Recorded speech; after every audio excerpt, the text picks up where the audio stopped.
है जब कोई आपके पीठ पीछे आपकी ही बुराई कर रहा होता है, आपके बारे में ही झूठा सच्चा बोल रहा होता है, इवन फैला रहा होता है, तो आपका विश्वास न केवल ऐसे इंसान से उठ रहा होता है बल्कि बाकी लोगों से भी उठने लग जाता है।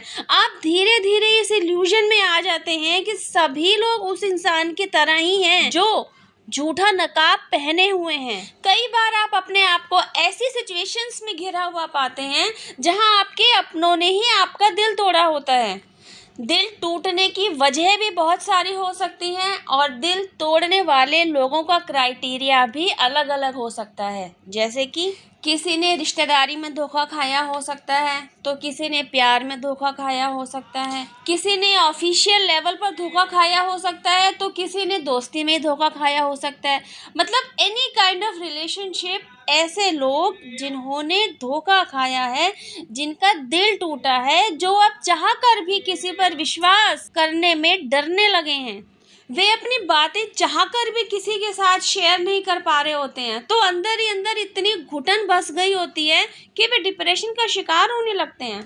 ऐसे लोगों के लिए स्पिरिचुअलिटी एक ऐसा रास्ता बन के सामने आता है जो न केवल उनको उनके दुख और उनके डिप्रेशन से बाहर निकाल देता है, बल्कि जीवन को जीने का न केवल नया रास्ता देता है, अपितु सही मायने में जीवन जीने का तरीका सिखाता है। स्पिरिचुअलिटी के तहत ही आप अपनी लाइफ में एक गोल सेट करते हैं, उस गोल को अचीव करने के लिए स्ट्रैटेजीज बनाते हैं, उस स्ट्रैटेजीज पर काम करते हैं, उसके रास्ते बनाते हैं, उस रास्ते पर चलते हैं, रास्ते में आए हुए हर्डल्स को पार करते हैं, घबराते नहीं हैं, स्ट्रेंथ दिखाते हैं, फाइट करते हैं और जीतते हैं, सक्सेस अचीव करते हैं और खुशियां लेकर आते हैं। ये खुशियां ही तो थी जिन्होंने आपका साथ छोड़ दिया था। भाई, किसी की वजह से आपका दिल क्या टूटा, आपका विश्वास क्या तोड़ा गया, आपने तो जैसे खुशियों से ही अपना किनारा कर लिया, खुशियों से ही अपने रिश्ते तोड़ दिए। स्पिरिचुअलिटी मतलब ऐसा स्पिरिचुअल पाथ जिसका कोई एंड नहीं है, लेकिन हाँ, ये एक ऐसा रास्ता है जिस पर चलते रहने से आपको आपके लाइफ के सही मायने पता चल जाते हैं, आपको अपने लाइफ में की हुई गलतियों से बाहर आने का रास्ता मिलता है, आपको अपने जीवन जीने का उद्देश्य पता चलता है। तो जब आपको एक बार अपने लाइफ पर्पस का पता चल जाता है तो फिर आप क्या करते हैं? अपने लाइफ पर्पस को अचीव करने की तरफ चलते हैं। डिवाइन पाथ पर चलते हुए न केवल आप अपने जीवन के उद्देश्य को जी पाते हैं बल्कि उसे एंजॉय भी करते हैं। और जब आप पूरी निष्ठा और पूरी शिद्दत के साथ अपने लाइफ पर्पस पर काम करते हैं ना, उसको अचीव करने की भागदौड़ करते हैं, तो आप देखते हैं कुछ ही समय में आपको सक्सेस भी अचीव होती है। आपकी झोली में न केवल सफलता आके गिरती है बल्कि जिन खुशियों को आपने खो दिया था वे भी आपकी झोली में ही होती हैं, आपकी ज़िंदगी में ही होती हैं, आपके लाइफ से कट होती हैं। तो बस वे बुरी यादें, बुरे इंसिडेंट्स, बुरी सिचुएशन और वे बुरे लोग जिन्होंने आपको दुख, तकलीफ और डिप्रेशन की तरफ धकेला था। स्पिरिचुअलिटी एक छोटा सब्जेक्ट नहीं है कि एक वीडियो के किसी एक टॉपिक को समझाते हुए स्पिरिचुअलिटी को समझाया जा सके, क्योंकि आज का वीडियो इस टॉपिक पर है कि आपको आपके मेंटल ट्रॉमा से बाहर निकालने में स्पिरिचुअलिटी की भूमिका क्या रही। होता यूँ है कि आपको आपके डिप्रेशन से, आपके मेंटल ट्रॉमा से बाहर निकालने के लिए सबसे पहले आपको अवेकन किया जाता है, मतलब आपकी स्पिरिचुअल अवेकनिंग कराई जाती है। मतलब आपको जगाना, रात को सोए और सुबह अलार्म से उठ गए या किसी ने आपको उठा दिया, ऐसा जगाना नहीं, आपको अंदर से जगाना, मतलब आपकी सोल को जागृत करना। एक बात समझने की कोशिश कीजिए, आप डिप्रेशन में क्यों गए, आप अपने मेंटल ट्रॉमा में कैसे फंसे? जब आपका दिल टूटा, आपके साथ विश्वासघात किया गया और आपके दिमाग में जो सवालों की उथल पुथल मची, आपको इनमें से किसी भी सवाल का जवाब नहीं मिला।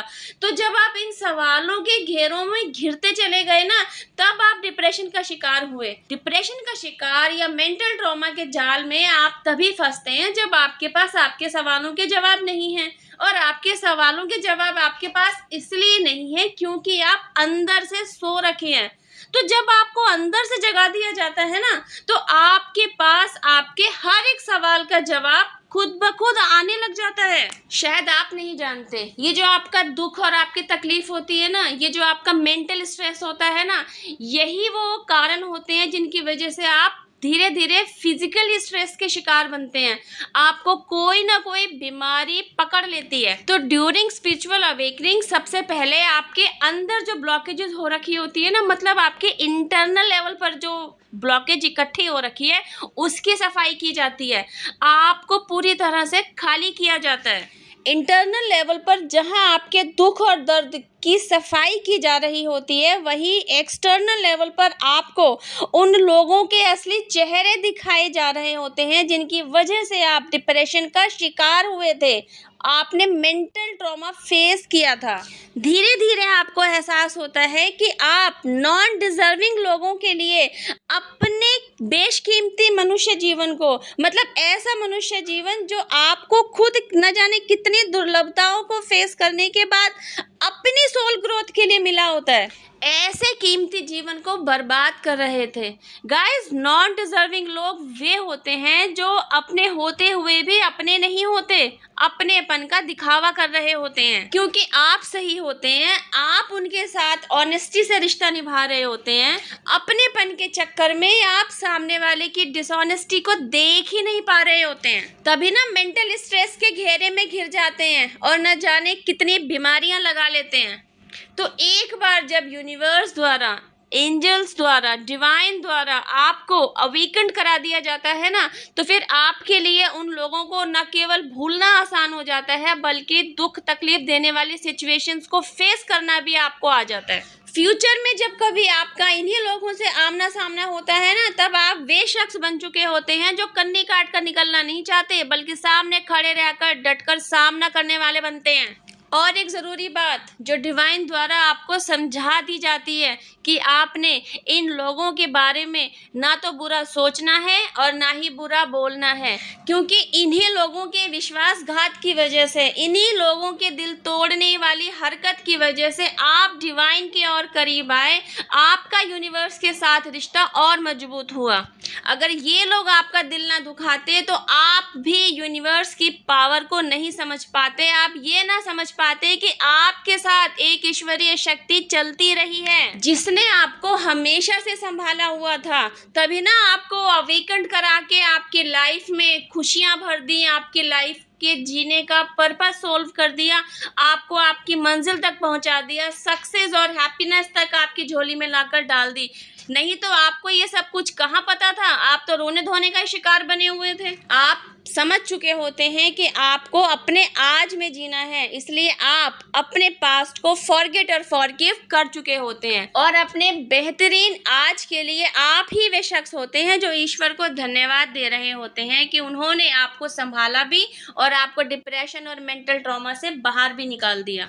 आई होप गाइस वीडियो में दिया गया मैसेज आपको अच्छे से समझ में आया हो और डिवाइन पावर जिनमें भी आपकी श्रद्धा है, यूनिवर्स, एंजल्स, इन्हें थैंक यू ज़रूर कहिए, इन्हें अपना ग्रैटिट्यूड ज़रूर दीजिए। इन्हीं की ब्लेसिंग्स की वजह से आज का यह वीडियो आप तक पहुंचा है। वीडियो पसंद आए तो एक छोटू सा थैंक यू मुझे भी। अब मैं आपसे मिलती हूँ मेरी नेक्स्ट वीडियो में। टिल देन हैव पेशेंस, रब्बा खैर, जय माता दी, टेक केयर, बाय।